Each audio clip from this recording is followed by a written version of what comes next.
Depois de décadas em silêncio, um patrimônio histórico de Santa Bárbara do Oeste voltará a receber fiéis.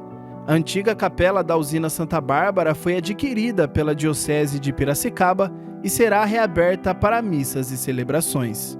O espaço, que ficou fechado por muitos anos, guarda parte da memória religiosa e cultural do município. A retomada das atividades surge como resultado de um acordo firmado no fim de setembro.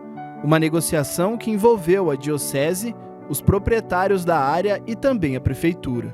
Foram pelo menos 3 anos de conversas até que o entendimento fosse possível. Depois de uma tentativa de comodato, a compra da dívida da área acabou se tornando a forma viável para garantir que o local passasse a pertencer à Diocese. Foi uma conversa de muito tempo, né?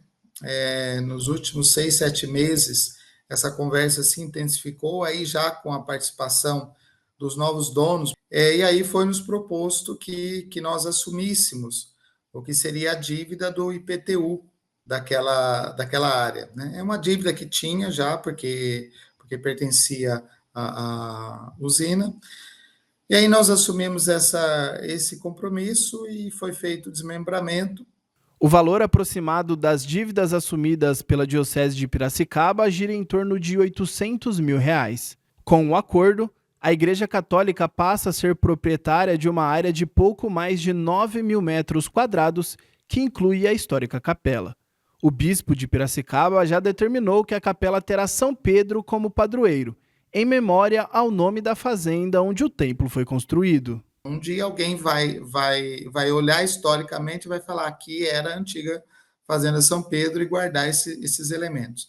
Então, isso também é uma memória histórica que a gente não pode apagar, não pode simplesmente dar um outro nome, porque agora é o nome da moda ou alguma coisa assim. É importante guardar essa memória. Mas antes de ter São Pedro como padroeiro, a capela, que agora pertence à Diocese de Piracicaba, tinha Nossa Senhora de Fátima como padroeira.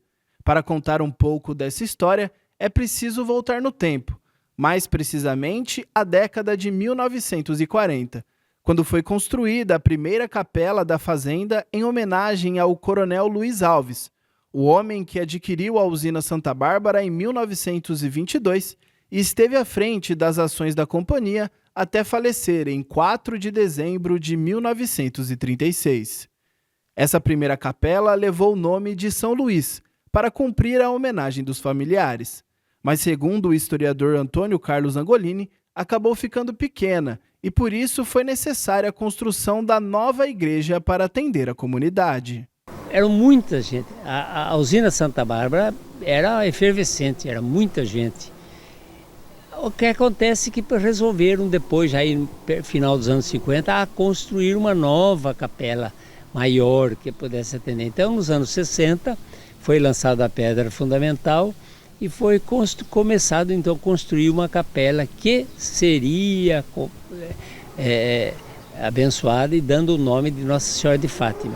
Os anos 60 foram o auge das missas na capela, com celebrações de primeiras comunhões e até de casamentos, segundo relatos de antigos moradores da cidade.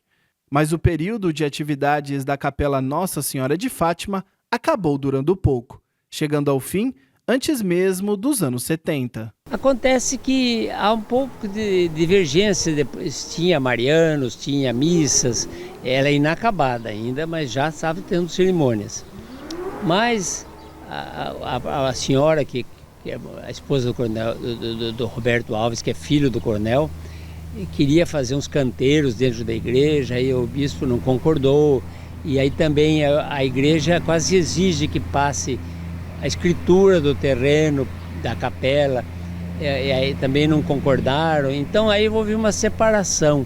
E ela ficou então parada por muitos anos. Depois de iniciar a história no século passado e permanecer fechada por muito tempo, a reabertura da Capela São Pedro representa o início de uma nova era para a Igreja Católica em Santa Bárbara do Oeste.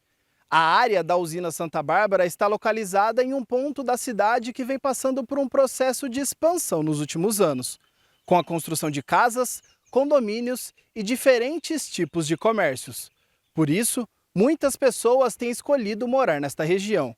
Justamente por isso, A Diocese de Piracicaba tentou por muitos anos adquirir esta área. Porque todos estão percebendo que com a passagem da rodovia dos Bandeirantes, o progresso veio para esse outro lado aqui, né? E não mais daquele lado da vizinha com a Americana, tudo era lá, agora ficou ao contrário. A parte de investimentos ocorre aqui ao lado da Bandeirantes. A igreja precisa estar atenta a essas realidades, né? Hoje, nos condomínios fechados, a gente não pode entrar, a gente não pode construir nada que seja religioso dentro dos condomínios, mas próximo, né, quando a gente tem essas possibilidades.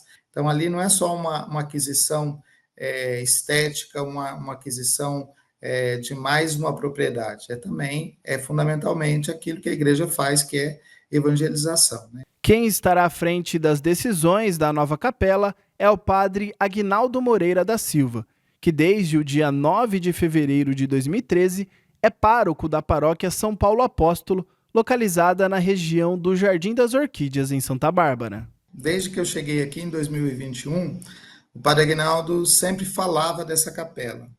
O padre Aguinaldo ele tem uma visão pastoral assim, bastante diversificada.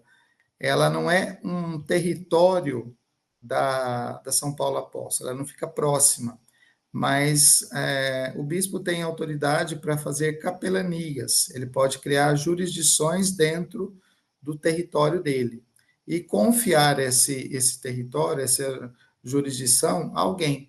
Então, nesse caso, foi confiado ao padre Aguinaldo justamente por isso. Porque, na verdade, ela está na jurisdição ali da Nossa Senhora Aparecida, não é?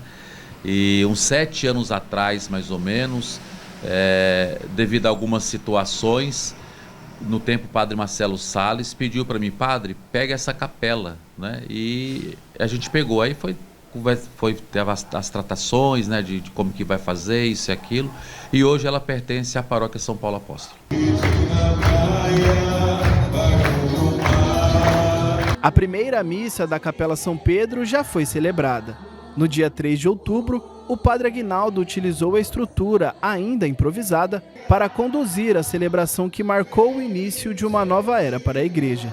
O momento reuniu muitos fiéis que participaram da missa e fizeram uma oração especial pelo local. Ali eu encontrei pino de cocaína, ali eu encontrei corotinho de bebida, né? Ali eu encontrei preservativo, dentro de uma igreja. As pessoas iam lá para se drogar, para se embriagar, para fazer sexo, dentro de uma igreja que lá no passado, é bonito, as pessoas fizeram a primeira comunhão, tiveram a primeira experiência de Deus lá no passado, depois ela ficou fechada e virou isso daí. Eu falei assim, eu preciso rezar uma missa, eu preciso. Rezamos a primeira missa lá, não tinha água, não tinha banheiro, não tinha cadeira, o telhado comprometido, eu tive que colocar algumas ripas, fazer alguma coisa de urgência para poder celebrar, claro, com segurança, viu? Meu pessoal colocou as ripas direitinho, mas era precário, então já queria aproveitar também e agradecer o povo que foi com força. Com uma área adquirida de mais de 9.000 metros quadrados, o projeto é ambicioso para o espaço disponível. A igreja será restaurada e, segundo o padre Aguinaldo, as decisões serão tomadas a partir do mês de novembro, depois que ele voltar de uma viagem à Bósnia e a Portugal, onde rezará pela Capela São Pedro. Ele garante, no entanto, que o projeto é grande. A minha ideia, por ser uma área muito grande, é claro que aí nós vamos ter que falar com o arquiteto, ter que falar com o engenheiro, é colocar em torno uma área, um centro de evangelização, né? Tanto é que eu já chamo ali de Beracá, que significa Vale de Bênção, né? Então ali pessoas vão ser restauradas, famílias vão ser restauradas, as pessoas vão ter um encontro com o nosso Senhor e Salvador Jesus Cristo. Então a minha ideia é restaurar a igreja. Claro, nós somos bem limitados, né? Porque ela é tombada, mas em volta nós pensamos num centro de evangelização. Eu já tenho algumas coisas no meu coração para aquele local, eu já tenho algumas coisas na minha mente, mas eu quero primeiro falar com Nossa Senhora de Medjugorje, não é? Que Nossa Senhora vai realmente, se é do meu humano ou se é mesmo de Deus. Então eu só quero tomar alguma decisão sobre aquele espaço depois dessa viagem que eu vou fazer agora para Medjugorje. No futuro, a diocese não descarta que a capela possa se tornar uma paróquia, justamente por contar com estrutura, espaço e localização favorável. Mesmo após a primeira missa, a Capela São Pedro ainda não tem uma programação de celebrações neste primeiro momento. O foco é definir quais obras serão realizadas e dar início aos trabalhos. Depois que eu chegar de Medjugorje e conversar com Nossa Senhora, ela é linda, eu tenho certeza que ela vai me inspirar, não é? Para que juntos, tá? Juntos, essa Capela São Pedro não está só em minhas mãos não, tá? Foi o que eu falei para o povo, está em nossas mãos. Que nosso Senhor e Salvador Jesus Cristo abençoe a vida de vocês, a família de vocês, que Nossa Senhora passe à frente e vá abrindo portas e portões, caminhos, estrada, casas e corações, porque quando a mãe vai na frente, escuta isso, os filhos vão protegidos atrás. Que São Miguel, São Gabriel e São Rafael também possam interceder para que a bênção do Deus Todo-Poderoso chegue sobre mim e sobre vocês. Pai, Filho, Espírito Santo. Amém. João Victor Viana para a TV Todo Dia.